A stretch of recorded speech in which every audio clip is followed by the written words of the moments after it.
একটাই জবাব দিয়েছে যে আপনারা কি চান যে আন্দোলনটি আমি করছি মানুষের জন্য সেটি নষ্ট হয়ে যাক, সেটা এক ঘরে হয়ে যাক।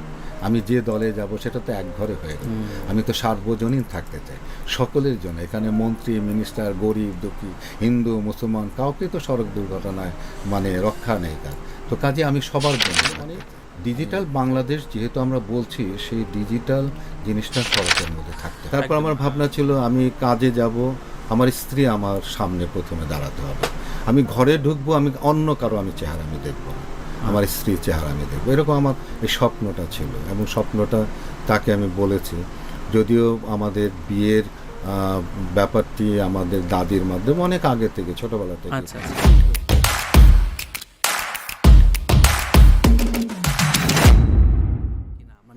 এগুলো আগে হয়নি, কিন্তু এইবারে প্রথম আমাদের একটা কমিটি করে দেওয়া হয়েছিল, যে কমিটির মাধ্যমে সড়ক দুর্ঘটনা এবং শৃঙ্খলা ফিরানোর জন্য সুপারিশ করতে বলেছিল। তো সেই জায়গায় আমরা যে সুপারিশগুলো 111টা সুপারিশ যেটি এসেছে, সেখানে অনেক জিনিস এখানে আসছে। আমি বলি, আমরা সুপারিশমালার মধ্যে এখানে এনেছি যে আমাদের রাস্তায় যারা আইন শৃঙ্খলা প্রতিষ্ঠা করেন তাদের সম্পর্কে নানান রকমের নেগেটিভ কথাবার্তা। তো সেইগুলো চিন্তা করে আমরা বলেছি যে সিসি ক্যামেরা ব্যবস্থা করার জন্য। তারপরে আমরা যেটি বলেছি যে আমাদের যে গাড়ির যে নাম্বার প্লেট, সেখানে বিদেশে যেটি দেখা যায় যে রে দিলে পরে নাম্বার প্লেটটার মধ্যে রে দিলে সমস্ত কিছু চলে আসবে, তাকে খামাখা রাস্তায় দাঁড় করিয়ে রেখে হ্যারাসমেন্ট করা তো কোনো দরকার নেই। তো সময়ও নষ্ট হয়, কারণ মানুষের সময়ের এখন অনেক গুরুত্ব দেয়। তো এই সমস্ত জিনিসগুলো ডিজিটাল বাংলাদেশ যেহেতু আমরা বলছি, সেই ডিজিটাল জিনিসটা সড়কের মধ্যে থাকে। ঢাকা মেট্রোপলিটন পুলিশ কমিশনার একটা আমি বলবো সাহসিক একটা উদ্যোগ কিন্তু নিয়েছেন। কিন্তু অলরেডি কিছু কিছু পুলিশের ইয়ের মধ্যে কিন্তু ওয়েব ক্যামেরা বসানো হয়ে গেছে। তো এই যে একটা জিনিস যখন এটা আমি প্রথম দেখেছিলাম, আমি নিউ ইয়র্কে ছিল, ক্যামেরা ছিল না তখন, তারা রেকর্ড ছিল যে পুলিশের এখানে রেকর্ডার, এটা সব যতক্ষণ ডিউটি করবে ততক্ষণ এটা অন রাখতে হবে, কি কথা কি বলছে এটা যেন কর্তৃপক্ষ যেন জানতে পারে। তখন আমি এখানে কিন্তু এটা নিয়ে আলোচনা করেছিলাম যে আমরা এখানে এটা করা উচিত। তো যাই হোক, সেই জিনিসটাই যে ক্যামেরার যে বিষয়টি দীর্ঘদিন ধরে অনেকেই বলছে, কিন্তু কেউ সাহস করতে পারছে না। হ্যাঁ, আমাদের জিনিসটা হলো যে আমরা কোনো জায়গায় কিন্তু আসলে যেভাবে কাজ করা দরকার, হোমওয়ার্ক করা এবং এক চিন্তা ভাবনা করে একটা ডায়াগ্রাম তৈরি করা, এই জিনিসগুলো আমাদের মধ্যে আসলে গড়ে ওঠে না সেভাবে। কিছু কিছু যদিও প্রাইভেট সেক্টরগুলোতে হয়েছে, আর সরকারি জায়গাগুলোতে আসলে ওইভাবে কিন্তু ওই জিনিসটা হয়নি। তো যার জন্যই আমাদের কিন্তু একটা জগা খিচুড়ি হয়ে যায়। আইনের মধ্যে যেমন বলা আছে যে ড্রাইভিং লাইসেন্স থেকে পয়েন্ট কাটা হবে, অথচ আমি ড্রাইভিং লাইসেন্সটাই সেইভাবে আমরা তৈরি করলাম না। আমাদের এই যে তদন্ত করতে হবে যদি দুর্ঘটনা ঘটে, কারণ এখানে এখন শুধু চালকের কথা বলা নয়, বলা আছে যে কি কারণে যে দোষী দিতে হবে, চালকের শাস্তির কথা কিন্তু না। যে কারণটার জন্য দুর্ঘটনা ঘটছে, যার কারণে ঘটেছে তাকে শাস্তি দিতে হবে। এখন এখানে আমি নিজেও অনেক সময় দেখেছি, পট করে একটা লোক দৌড় মারল, যেটা প্রাইম মিনিস্টারও বলেছে, হাত দেখায় দিল হঠাৎ করে, গাড়ি থামিয়ে তারপর সে পার হবে। তো এগুলো তো ইয়ে না। তো এই সমস্ত ক্ষেত্রে তো চালককে তো যে এই জিনিসগুলো আমাদের এটার কারণটা হলো যে আমরা যে পথচারীদের এর আগ পর্যন্ত কিন্তু পথচারী যাত্রীদের আইনের আওতায় ছিল, যে যা খুশির মতো চলছে। 48 বছর দেশ স্বাধীন হয়েছে, যে শিশুটি 48 বছর আগে জন্ম নিয়েছে তার বয়সে 48 বছর হয়ে গেছে, তাহলে বৃদ্ধর কাছাকাছি চলে গেছে, কিন্তু কিছুই শিখে নেই কিন্তু সড়ক কিভাবে ব্যবহার। যে কারণেই আমাদের কিছু একটা ধাক্কা তো লাগবে।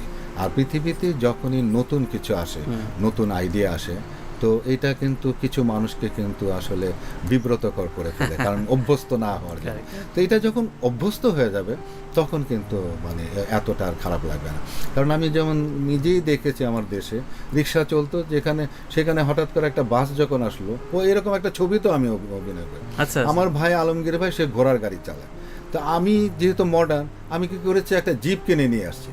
এই তো আপনার গিয়ে শেষ পর্যন্ত মানে আন্দোলন শুরু হয়ে গেল। এমনকি আমার ভাই আমার মুখ দেখবে না আমি কেন জিপ কিনে নিয়ে আসলাম, কারণ তাদের রুজি রোজগার নাকি নষ্ট হয়ে যাবে। ঠিক তেমনি দেশেও আমার এরকম হলো, দেশের বাড়িতে এরকম বাস যখন আসলো বাস চলতে দেবে না, অথচ সেখানে কিন্তু এখন বাস চলছে, সিএনজি চলছে, অনেক কিছু। এইটা আমার কাছে কোনো বিষয় না। মন্ত্রী হতে গেলে হওয়ার জন্য আমার এই আন্দোলন করার দরকার ছিল না। আমি বেদের মেয়ে জ্যোৎস্নার হিরো না, চেষ্টা করব তারে, কারণ হচ্ছে কি এর আগে অনেকে অনেক কথা বলেছে, আমি শুধু একটা কথা বলেছি, আপনারা কি চান যে আমার এই আন্দোলনটি নষ্ট হয়ে যাক? আচ্ছা, হ্যাঁ, আমি কিন্তু এরশাদ সাহেবকে বলেছি, আমি কিন্তু আরো অন্যান্য পার্টির কথা না সব নাই বলে আর কি বলতে পারি, একটাই জবাব দিয়েছি যে আপনারা কি চান যে আন্দোলনটি আমি করছি মানুষের জন্য সেটি নষ্ট হয়ে যাক, সেটা এক ঘরে হয়ে যাক। আমি যে দলে যাব সেটা তো এক ঘরে হয়ে গেল। আমি তো সার্বজনীন থাকতে চাই সকলের জন্য। এখানে মন্ত্রী, মিনিস্টার, গরিব, দুঃখী, হিন্দু, মুসলমান, কাউকে তো সড়ক দুর্ঘটনায় মানে রক্ষা নেই কার। তো কাজে আমি সবার জন্য থাকতে চাই। আমি চাই না যে কোনো দলের হয়ে। আমি যে মানে আমি আমার পরিবার, আমি যে পরিবারের সঙ্গে দীর্ঘ সময় আমি কাটিয়েছি, তো দীর্ঘ সময় তারা আন্দোলনের সঙ্গে আমার সঙ্গে ছিল, এখনও অনেকে আছেন বিচ্ছিন্নভাবে, সবাই হয়তো কাজের জন্য থাকতে পারেন না, কিন্তু আজকে যেটি করেছে আমাকে আবার মানে সাহস জুগিয়েছে। আমার মনে হয়েছে যে আমি পরিবার থেকে হারিয়ে যাইনি, আমার পরিবার আমাকে বুকে টেনে নিয়েছে। আমিও জীবিত থাকা অবস্থাও আমি বলতাম, আমি বলেছিও। আমি প্রথম তাকে বলেছিলাম একদিন একটা কথা, সেটি ছিল এরকম যে আমার যদি মেয়ে না হতো তাহলে আসলে আমি বুঝতে পারতাম না যে একজন মেয়ে বাবার কাছে কত প্রিয়। এবং আমার মেয়েটি যদি আগে হতো তাহলে ছোটোখাটো যে দোষটিও আমি তোমার সঙ্গে অনেক সময় করে ফেলেছি আমি হয়তো কোনোদিন করতাম না। কারণ আমার মেয়েটির একটুখানি হাঁচি হলে পরে আমার কাছে, একটুখানি জ্বর হলে পরে আমার কাছে মনে হতো যে আমার মানে কোথায় যেন আমার আঘাত লাগছে। তো তুমিও তো ঠিক তেমনিভাবে কারো না কারো মেয়ে। তো আমি হয়তোবা যদি রাগের বসে হয়তো একটা কথা কখনো বলে ফেলে থাকি, সেটি যদি তোমার বাবা যদি জেনে থাকে তাহলে তিনিও নিশ্চয়ই এরকমভাবে আঘাতপ্রাপ্ত হয়েছে। আমার রিয়েলাইজেশনটা প্রথম মানে নারী সম্পর্কে আমার এইটি, আমার সন্তান, আমার মেয়ে হওয়ার পরে। তারপর যেটি তাকেও বলেছি, আমি অনেক জায়গায় আমি বলেছি, আমি আমার বন্ধু মহলে বলেছি, ইন্টারভিউতেও বলেছি যে জাহানারা আসলে আমাকে যেভাবে ভালোবাসত, যেভাবে আমার টেক কেয়ার করতো, এটি শুধু যে স্ত্রী বলবো আমি তা কিন্তু বলা যায় না। আমি যখন বাইরে চলে যেতাম, শুটিংয়ে যখন চলে যেতাম, কারণ একাধারে আমি শিল্পীর পাশাপাশি আবার প্রযোজক, কিন্তু সে আমার অফিস দেখতো। আচ্ছা আচ্ছা। কারণ অফিস তো জানেন এখানে একটা ছবি রিলিজ হলে এখানে ডেলি টাকা আসার যে বিষয়গুলো সেগুলো সে দেখতো। আমি যে ছবিটি দেখতে পেতাম না, পাওয়ার সুযোগ ছিল না, যে আমার ছবি রিলিজ হয়েছে, আমি কি ভুল ত্রুটি করেছি, আমার আগামী দর্শকদের জন্য আমি আমার এই ভুল ত্রুটিগুলো দূর করে কিভাবে আরও সুন্দর অভিনয় করা যেতে পারে, সেই জায়গায় একজন সত্যিকারের সমালোচক সে আমার ছিল।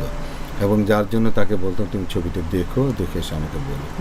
এবং সে খুঁটিয়ে খুঁটিয়ে পুরো ছবির প্রতিটি অংশ বলতো যে এই জায়গাটা ভালো করেছো, আর এই জায়গাটা আর একটু একদম টু। এবং আমি কখনো এই মানে আমার খুব ভালো লাগতো ওর সমালোচনাটা, আমার খুব ভালো লাগতো।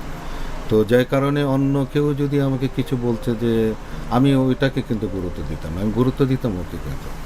আর ভালোবাসার যে জায়গাটি সেটি আমি বলেছি এরকম তাকে, যে ও যেভাবে আমাকে ভালোবাসে সেই ভালোবাসার প্রতিদানে আমি যদি তাকে ভালো না বাসি তাহলে মানুষ নাম দেওয়া আমাকে যাবে না, আমি মানুষ হিসাবে আমি পরিগণিত হতে পারবো না। এইভাবে বুঝে নিতে হবে দর্শকদের যে আসলে মানে সে আমাকে কতটা ভালোবাসত। কিছু জিনিস আছে যেটা হলো যে এটা আমার স্বপ্ন ছিল, আমি আসলে এই গল্প বই খুব পড়তাম, শরৎচন্দ্রের বইগুলিও পড়তাম। তো আসলে প্রত্যেক মানুষ কিন্তু জীবন একটা কল্পনা করে তার জীবন সাথীকে, কিন্তু সেই কল্পনার আমার বাস্তব রূপ ছিল সে। কিন্তু আমি ভাবতাম যে আমি প্রেম ছাড়া আমি বিয়ে করবো না। তারপর আমার ভাবনা ছিল আমি কাজে যাব, আমার স্ত্রী আমার সামনে প্রথমে দাঁড়াতে হবে, আমি ঘরে ঢুকবো, আমি অন্য কারো আমি চেহারা আমি দেখবো না, আমার স্ত্রীর চেহারা আমি দেখবো, এরকম আমার এই স্বপ্নটা ছিল। এবং স্বপ্নটা তাকে আমি বলেছি, যদিও আমাদের বিয়ের ব্যাপারটি আমাদের দাদির মাধ্যমে অনেক আগে থেকে ছোটোবেলা, কিন্তু আমরা কেউই কিন্তু কোনো দিন রেসপন্স করি নাই, কিন্তু ও বলে না আমিও বলি না। তো একদিন আমাদের ভাবি আর কি বললো যে এরকম আপনারা কি জানেন যে আপনাদের মধ্যে এরকম একটা ব্যাপার আছে। তো আমি খুব রাগ করেছিলাম, আমি বললাম যে আমি ছেলে মানুষ, বাইরে যাই, কত মানুষের সঙ্গে আমার দেখা হয়, প্লাস আমি তখন অলরেডি আমি ফিল্মে একটা, আমি তো মানে কারোর সঙ্গে এঙ্গেজ হয়ে যেতে পারতাম, সে তো আমাকে কোনোদিন বলেনি, ইঙ্গিতও দেয়নি। তো শেষে ও কিছুই বলেনি, না বলে আমাকে একটা চিঠি লিখলো। সেই চিঠিটা মানে এইরকম ছিল যে আসলে এই ব্যাপারে তো মেয়েদের এগিয়ে যায় না কখনো, আর ছেলেদেরকে আগাতে হয়, মেয়েদের তো বুক ফাটে তো মুখ ফুটে না, এই শব্দটি ব্যবহার করে। আসলে আমি তখন রিয়ালাইজ করেছিলাম, এবং পরবর্তী সময় আমাদের কথাবার্তা থাকার পরেও কিন্তু 2 বছর আমরা প্রেম করেছি। কারণ ওই যে আমি বললাম যে গল্প একটা স্বপ্ন ছিল, দুটো স্বপ্ন ছিল, সেই স্বপ্ন আমি পূরণ করতে পারিনি। কারণ হলো কি যে তখন আমি হিরো হয়ে গেছি, আমি চলচ্চিত্র আমার তখন অলরেডি রিলিজ হয়ে গেছে। একটা ছিল যে আমি বাইক চালাবো, সে আমার পিছনে ধরে বলবে, আশা আমি কোনোদিন পূরণ করতে পারিনি।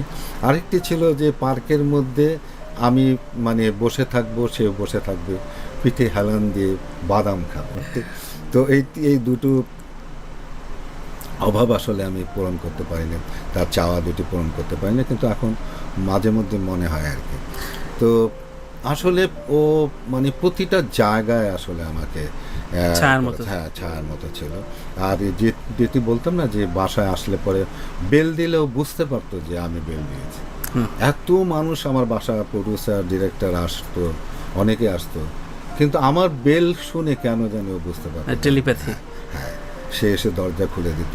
একদিন আর একটা ঘটনা, যেটা মানে ও দরজা খুলে দেয়নি, তো আমি ঢুকে আমি খুব মানে চেঁচামেচি করছি, আমি আর বাসায় আসবো না, এসে কী লাভ আবার, যার জন্য আসি তাকে যদি আমি সামনে না দেখি। তো হঠাৎ দেখি যে আমি যেতে যেতে খুঁজছি যে কোথায় আছে, তো দেখলাম যে পাকঘরে বসে সে একটা বড় মাছ মানে আমার জন্য মশলা লাগাচ্ছে, হাতে মশলা ছিল বলে এবং হাসছিল, মিটিমিটি হাসছিল, যে বুঝতে পারছে যে আমার বটে লাগে, বুঝতে পারছে আর কি।